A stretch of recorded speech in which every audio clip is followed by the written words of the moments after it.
নোয়াখালীর বেগমগঞ্জে মাইক্রোবাস খালে পড়ে নিহত 7 প্রবাসীকে আনতে গিয়ে এই দুর্ঘটনা।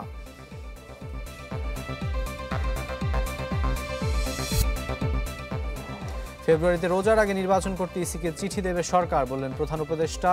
স্বাগত জানায় বিএনপি।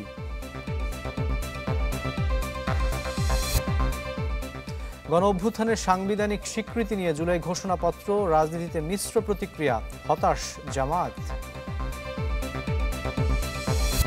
নোয়াখালীর বেগমগঞ্জে মাইক্রোবাস নিয়ন্ত্রণ হারিয়ে খালে পড়ে প্রাণ গেছে 7 জনের। হাইওয়ে পুলিশ জানায় যে প্রবাসী স্বজনকে আনতে মাইক্রোবাসে করে ঢাকা আন্তর্জাতিক বিমানবন্দরে আসেন 14 জন।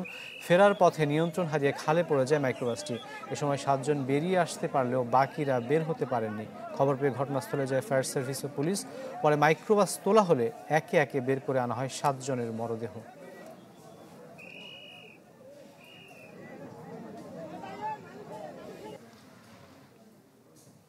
দর্শক, এ নিয়ে বিস্তারিত জানাতে আমাদের সাথে নোয়াখালী থেকে সরাসরি যুক্ত হচ্ছেন সহকর্মী সুমন ভৌমিক। সুমন, এখন পর্যন্ত 7 জনের মৃত্যুর খবর আমরা শুনতে পেরেছি। যাদেরকে উদ্ধার করা হয়েছে তাদের সবশেষ পরিস্থিতি কি? হাইওয়ে পুলিশ এবং ফায়ার সার্ভিস কি বলছে? রাকিব, আসলে যারা মারা গিয়েছে এখানকার যারা প্রত্যক্ষদর্শী ছিল তারা যেটি জানিয়েছে যে এখানে সবাই ছিল নারী এবং শিশু যারা মারা গিয়েছে। এর মধ্যে 4 জন বলা হচ্ছে নারী রয়েছে এবং শিশু রয়েছে 3 জন। যেসব পুরুষ রয়েছে তারা প্রত্যেকে বেঁচে আছেন। যিনি মাইক্রোর চালক ছিলেন তিনি সহ এবং প্রবাসী তিনি সহ আরও 4 জন বেঁচে রয়েছেন, এমনটা এখানকার যারা প্রত্যক্ষদর্শী রয়েছে তারা জানিয়েছেন। এবং থানার পুলিশ রয়েছে, তারাও আমাদেরকে একই কথা জানিয়েছে। তবে মরদেহগুলা কেউ বলছেন যে বেগমগঞ্জ উপজেলা স্বাস্থ্য কমপ্লেক্সে রয়েছে, কেউ বলছেন লক্ষ্মীপুর সদর হাসপাতালে রয়েছেন এবং কেউ নোয়াখালী জেলা সদর হাসপাতালে রয়েছেন, এরকমটা বলা হচ্ছে। এবং যারা মারা গিয়েছেন তাদের পরিবারের আত্মীয় স্বজনদের সাথে আমরা আসলে কথা বলার চেষ্টা করছি, সেটি কিন্তু এখনো পর্যন্ত করা যাচ্ছে না, যোগাযোগ স্থাপন করা যাচ্ছে না। আমরা এখানকার পুলিশের সদস্য যারা রয়েছে তাদের কাছ থেকেও চেষ্টা করছি তাদের সাথে যোগাযোগ করার জন্য, সেটি পারছি না। তবে বাড়ির ঠিকানা আমরা সংগ্রহ করেছি, আমরা চেষ্টা করবো কিছুক্ষণ পরে তাদের বাড়িতে গিয়ে কোনোভাবে সঠিক যে তথ্যগুলো সেগুলো নেওয়া যায় কিনা। তবে এই পর্যন্ত 7 জন মারা গিয়েছে এমনটা নানাভাবেই নিশ্চিত হওয়া গিয়েছে, সেটা পুলিশ প্রশাসন এবং ফায়ার সার্ভিস সহ স্থানীয় যারা এখানে প্রত্যক্ষদর্শী ছিল তারা প্রত্যেকের কথাই কিন্তু 7 জন মারা গিয়েছে এমনটা অনেকটাই নিশ্চিত হওয়া গিয়েছে। তবে যে 4 জন জীবিত রয়েছেন তারা বাড়িতে রয়েছেন এমনটাও শোনা যাচ্ছে। তবে এখনো পর্যন্ত আমরা বাড়ির ঠিকানাটা নিয়েছি, সেখানে যাওয়ার চেষ্টা করবো। রাকিব, এই ছিল সর্বশেষ। সুমন, আপনাকে অসংখ্য ধন্যবাদ। আপনি সেখানেই থাকুন, পরবর্তীতে আমরা আবারও আপনার কাছ থেকে সেখানকার তথ্য জানতে চাইবো। দর্শক, নোয়াখালীতে মাইক্রোবাস দুর্ঘটনায় 7 জন নিহতের সবশেষ খবর জানাতে যুক্ত হয়েছিলেন সহকর্মী সুমন ভৌমিক। রংপুরে আবু সাইদ হত্যায় অভিযোগ গঠনের আদেশ আজ, এ নিয়ে ট্রাইব্যুনাল থেকে আরও জানাচ্ছেন সহকর্মী মাসুদুর রহমান। মাসুদ, জুলাই আন্দোলনের প্রথম শহীদ রংপুরের আবু সাইদ হত্যা মামলার আজকে অভিযোগ গঠনের দিন ধার্য রয়েছে। সকাল 11টার পর আন্তর্জাতিক অপরাধ ট্রাইব্যুনাল 2 বিচারপতি নজরুল ইসলাম চৌধুরীর নেতৃত্বাধীন বেঞ্চ এটির অভিযোগ গঠনের উপর আদেশ দেবেন। এবং এই মামলায় যে অভিযোগ আনা হয়েছে সেটি হলো যে আবু সাইদকে যে গুলি করা হয়েছিল, সেই গুলি করার পর যে দৃশ্য আমরা দেখি গণমাধ্যমে সবসময়, যে আবু সাইদ 2 হাত প্রসারিত করে গুলির আহ্বান করছেন এবং পুলিশ সদস্যরা তাকে গুলি করছেন, সেই অভিযোগটি মূলত এখানে আনা হয়েছে। এবং এখানে এই মামলায় 30 জন আসামি করা হলেও মোট আসামিদের মধ্যে মাত্র 6 জন গ্রেপ্তার রয়েছেন। বেগম রোকেয়ার প্রক্টর সহ মোট 6 জন মাত্র গ্রেপ্তার রয়েছেন এবং বাকি 24 জন বেগম রোকেয়ার ভিসি হাসিবুর রহমান সহ মোট 24 জন পলাতক রয়েছেন। তো এদের বিরুদ্ধে যে অভিযোগটি আনা হয়েছে যে রংপুরে যে সে সময় কোটা বিরোধী আন্দোলন চলছিল, সে আন্দোলনে আবু সাইদ সেখানকার সমন্বয়ক ছিলেন। তিনি যে আন্দোলনে তার 16 জুলাইয়ের আগেও 11 জুলাই তাকে মারধর করা হয় ছাত্রলীগের তখন সেখানকার যে সভাপতি পমেল বড়ুয়ার নেতৃত্বে। তো এটা থেকেও প্রতীয়মান হয়, রাষ্ট্রপক্ষ প্রসিকিউশন বলতে চেয়েছে যে তাকে আগেও মারধর করা হয়েছে এবং ভিসির বিরুদ্ধে যে অভিযোগটি আনা হয়েছে এবং এই প্রক্টরের বিরুদ্ধে এবং পুলিশ সদস্যদের বিরুদ্ধে এবং রংপুরে তৎকালীন যে পুলিশের ডিসি ছিলেন তার বিরুদ্ধে, মেট্রোপলিটন পুলিশের যিনি দায়িত্বে ছিলেন তার বিরুদ্ধে যে অভিযোগগুলো আনা হয়েছে সেটি হলো যে ভিসির নির্দেশে এবং সেন্ট্রালি একটি নির্দেশ আসে পুলিশের পক্ষ থেকে, সেটি রংপুরে স্থানীয় যে পুলিশ তাদের কাছে যায়, তারা তার উপর ভিত্তি করে ভিসির সাথে কথা বলে প্রক্টরকে যে নির্দেশ দিয়েছেন এর উপর ভিত্তি করে মূলত আজকে অভিযোগ গঠন করা হবে।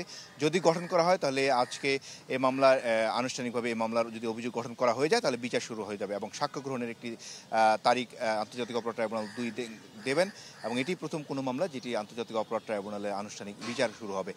আর এই মামলার পূর্বে যেটি হয়েছে যে এখানে অভিযোগ গঠনের শুনানি পর্যায়ে যেটি আনা হয় সেটি বলা হয়েছিল যে যখন আবু সাইদকে গুলি করে মারা হয় এরপর তাকে তার মরদেহর যে ময়নাতদন্তের রিপোর্ট টোটাল রিপোর্ট সেটি 5 বার পরিবর্তন করা হয়। তো যে সমস্ত ডাক্তাররা এটি পরিবর্তন করেছেন তাদেরকেও এইখানে আসামি করা হয়েছে। তো সকাল 11টার সংবাদে হয়তো আমরা জানাতে পারবো এটি অভিযোগ গঠনের বিচার পর্যায়ে 30 জনের বিচার শুরু হবে নাকি পরবর্তীতে কোনো তারিখ দেওয়া হবে সেটি আমরা পরবর্তী সংবাদে জানাতে পারবো। আসলে আপনাকে অসংখ্য ধন্যবাদ আমাদের সাথে যুক্ত হওয়ার জন্য। পরবর্তীতে নিশ্চয়ই আমরা আবার আপনার কাছে ফিরে আসবে বিষয় তথ্য জানার জন্য। দর্শক, রংপুর আবু সাইদ হত্যা মামলা শুনানি সবশেষ খবর জানাতে যুক্ত হয়েছিলেন সহকর্মী মাসুদুর রহমান। যাচ্ছি পরের খবরে। আগামী বছর ফেব্রুয়ারিতে রোজার আগে জাতীয় নির্বাচন আয়োজনে ইসিকে চিঠি দেবে সরকার। জাতির উদ্দেশ্যে দেয়া ভাষণে এমন ঘোষণা দেন প্রধান উপদেষ্টা ডক্টর মোহাম্মদ ইউনূস। তিনি বলেন যে দেশের ইতিহাসে স্মরণীয় নির্বাচন আয়োজনে আজ থেকেই প্রাতিষ্ঠানিক আয়োজন শুরু করা হবে। জানান যে নতুন বাংলাদেশ গড়ার ভিত্তি রচনা করা হবে এবারের নির্বাচনেই। এই দিনে জুলাই গণ অভ্যুত্থান দিবসে জাতির উদ্দেশ্যে প্রধান উপদেষ্টার ভাষণ। শুরুতেই এই দিনটিকে দেশের ইতিহাসে অবিস্মরণীয় উল্লেখ করেন প্রধান উপদেষ্টা ডক্টর মোহাম্মদ ইউনূস। শ্রদ্ধায় স্মরণ করেন আন্দোলনে শহীদদের, কৃতজ্ঞতা জানান আহতদের প্রতি। আজকের দিনে আমি জাতির সূর্য সন্তান জুলাই শহীদদের গভীর শ্রদ্ধার সঙ্গে স্মরণ করি। সংস্কার, বিচার ও নির্বাচন প্রসঙ্গে সরকারের নেওয়া পদক্ষেপ তুলে ধরেন প্রধান উপদেষ্টা। জানান 2026 সালের ফেব্রুয়ারি মাসেই রোজার আগে জাতীয় নির্বাচন আয়োজনের জন্য নির্বাচন কমিশনকে চিঠি দেবে সরকার। অন্তর্বর্তী সরকারের পক্ষ থেকে আমি প্রধান নির্বাচন কমিশনারের কাছে চিঠি পাঠাবো যেন নির্বাচন কমিশন আগামী রমজানের আগে 2026 সালের ফেব্রুয়ারি মাসে জাতীয় নির্বাচন অনুষ্ঠানের আয়োজন করেন। নির্বাচন উৎসব মুখর করতে কমিশনকে সব ধরনের সহায়তার আশ্বাস দেন প্রধান উপদেষ্টা। জানান আসন্ন নির্বাচনে ভোটাধিকার নিশ্চিত করা হবে প্রবাসীদের। সেই জন্য সকল আয়োজন সম্পন্ন করতে আগামীকাল থেকে আমরা সকলেই মানসিক প্রস্তুতি ও প্রাতিষ্ঠানিক আয়োজন শুরু করব। এবার আমরা প্রবাসী ভোটারদের ভোট দেওয়ার আয়োজন নিশ্চিত করতে চাই। সৎ ও যোগ্য প্রার্থী বেছে নিতে এবং ভোটের সময় শহীদদের ত্যাগের বিষয়টি মাথায় রাখারও আহ্বান জানান তিনি। যাদের তাজা রক্তের বিনিময়ে আমরা আমাদের এই অতি মূল্যবান অধিকার ফিরে পেলাম, ভোটটা দেওয়ার আগ মুহূর্তে যেন তাদের চেহারা আমাদের চোখে ভেসে ওঠে। ক্ষমতা হস্তান্তরের পথ সুগম ও জবাবদিহিতামূলক রাষ্ট্র প্রতিষ্ঠায় জুলাই সনদের কথাও বলেন ডক্টর ইউনূস। জুলাই সনদ বাংলাদেশে সুষ্ঠুভাবে ক্ষমতা হস্তান্তর, জবাবদিহিমূলক রাষ্ট্রীয় প্রতিষ্ঠানগুলোর স্বাধীনতা ও সক্ষমতা, নাগরিক অধিকারের সত্যিকারের বাস্তবায়ন, রাষ্ট্রীয় সম্পদ ও সামর্থ্যের ব্যবস্থাপনা নিশ্চিত করবে। মৌলিক সংস্কারে রাজনৈতিক দলসহ সবার সহযোগিতাও চান প্রধান উপদেষ্টা। রাষ্ট্রকে এমনভাবে মেরামত। মোহাম্মদ শফিক, চ্যানেল 24, ঢাকা। জুলাই ঘোষণাপত্র জাতির উদ্দেশ্যে দেয় প্রধান উপদেষ্টার ভাষণকে স্বাগত জানিয়েছে বিএনপি। দলটির স্থায়ী কমিটির সদস্য সালাউদ্দিন আহমদ জানান যে খুব শিগগির ঐক্যমত্যের ভিত্তিতে জুলাই সনদে স্বাক্ষর হবে। এছাড়া নির্বাচনের পরিবেশের জন্য প্রধান উপদেষ্টার পরামর্শ মানারও ঘোষণা দেন তিনি। দুইটি গুরুত্বপূর্ণ ঘোষণা দিয়েছেন, একটি জুলাই ঘোষণাপত্র আর একটি জাতির উদ্দেশ্যে ভাষণের মধ্য দিয়ে তিনি নির্বাচনের ঘোষণা দিয়েছেন। আমরা দুটোকেই স্বাগত জানাই। জুলাই ঘোষণাপত্রের যে সমস্ত ঘোষণা তাকে রাষ্ট্রীয়ভাবে এবং সাংবিধানিকভাবে স্বীকৃতি দেওয়ার জন্য আমরা প্রতিশ্রুতিবদ্ধ। রাষ্ট্রের গুরুত্বপূর্ণ ব্যক্তিদের পদমর্যাদাক্রম নিয়ে আপিল বিভাগের রায়ের রিভিউ চেয়ে করা আবেদনের রায় কাল আপিল বিভাগের জ্যেষ্ঠ বিচারপতি মোহাম্মদ আশফাকুল ইসলামের নেতৃত্বাধীন বেঞ্চ এই দিন ধার্য করেন। গত 27 এপ্রিল দেশের গুরুত্বপূর্ণ ব্যক্তিদের রাষ্ট্রীয় পদমর্যাদার ক্রম নিয়ে আপিল বিভাগের রায়ের বিরুদ্ধে রিভিউ আবেদনের শুনানি শুরু হয়। এর আগে 2015 সালের 11 জানুয়ারি ওয়ারেন্ট অফ প্রিসিডেন্স সংশোধন করে আপিল বিভাগ রায় দেন। রায় রাষ্ট্রের সাংবিধানিক পদধারীদের উপরের দিকে রাখা হয়, পাশাপাশি জেলা জজদের পদক্রম 8 ধাপ উন্নীত করে সচিবদের সমান করা হয়, আর প্রধান বিচারপতি পদক্রম জাতীয় সংসদের স্পিকারের সমান করা হয়।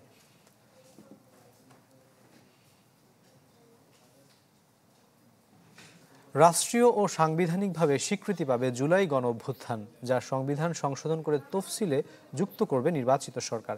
গণঅভ্যুত্থানের বছর পূর্তিতে জুলাই ঘোষণাপত্রে এমন বার্তায় দিলেন প্রধান উপদেষ্টা ডক্টর মোহাম্মদ ইউনূস।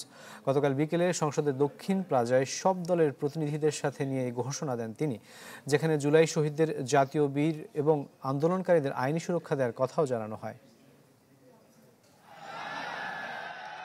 জুলাই গণ অভ্যুত্থানের 1 বছর। মঙ্গলবার বৃষ্টি স্নাত বিকেল।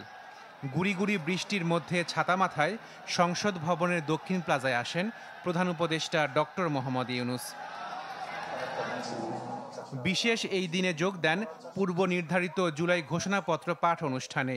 এ সময় ছিলেন বিএনপি, জামাত, এনসিপি সহ বিভিন্ন রাজনৈতিক দলের শীর্ষ নেতারা। জাতীয় সঙ্গীতের মধ্য দিয়ে শুরু হয় অনুষ্ঠান। জুলাই শহীদদের স্মরণে পালন করা হয় 1 মিনিট নীরবতা।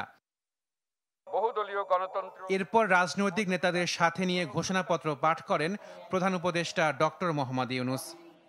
5ই আগস্ট 2024 সালে গণ অভ্যুত্থানে বিজয়ী বাংলাদেশের জনগণের আকাঙ্ক্ষার প্রতিফলন হিসেবে এই ঘোষণা প্রণয়ন করা হলো।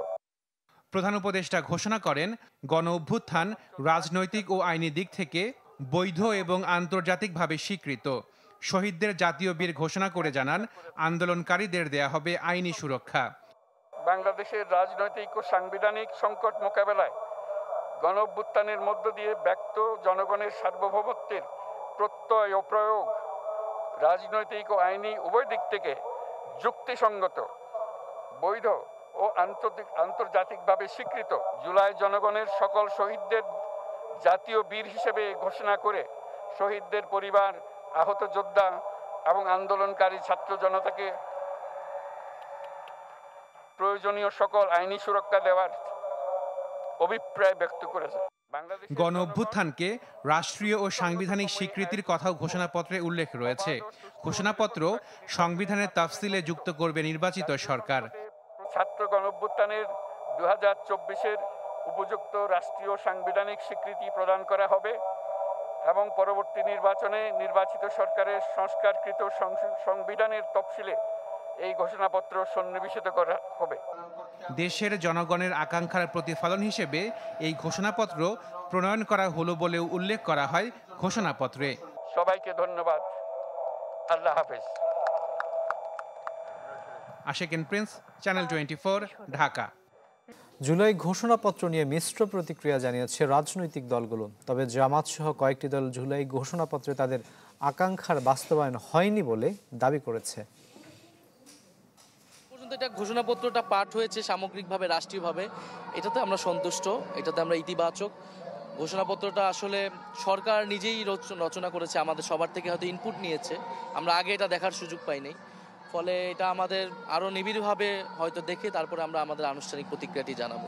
জাতির পক্ষ থেকে দাবি ছিল যে তাদেরকে বিভিন্ন উপাধিতে ভূষিত করার জন্য মুক্তিযুদ্ধ যেরকম হয়েছে, তাদেরকে ভাতার ঘোষণা ছিল, রাষ্ট্রীয় পৃষ্ঠপোষকতার কথা বলা ছিল, এই কিছুই এখানে স্পষ্টভাবে উল্লেখ হয় নাই। সেই জন্য আমরা হতাশ। ঘোষণাপত্র যতটুকু শুনেছি ততটুকু মনে হয়েছে মোটামুটিভাবে সবার কাছে এটা একটা গ্রহণযোগ্য একটা ঘোষণাপত্র হবে। জুলাই বিপ্লবের যে জন আকাঙ্ক্ষা সেটি প্রতিফলিত হয়েছে বলে মনে করছি। তবে জুলাই এই ঘোষণার শুধু একটি ঘোষণাই নয়, বরং এর আইনি ভিত্তিটা যেন হয়। আজকের ঘোষণাপত্রে 4-5 মাস আগে প্রফেসর ইউনূসের সামনের মিটিংয়ে আমরা যা যা বলেছি তার আসলে তেমন কিছুই যোগ বিয়োগ করা হয় নাই।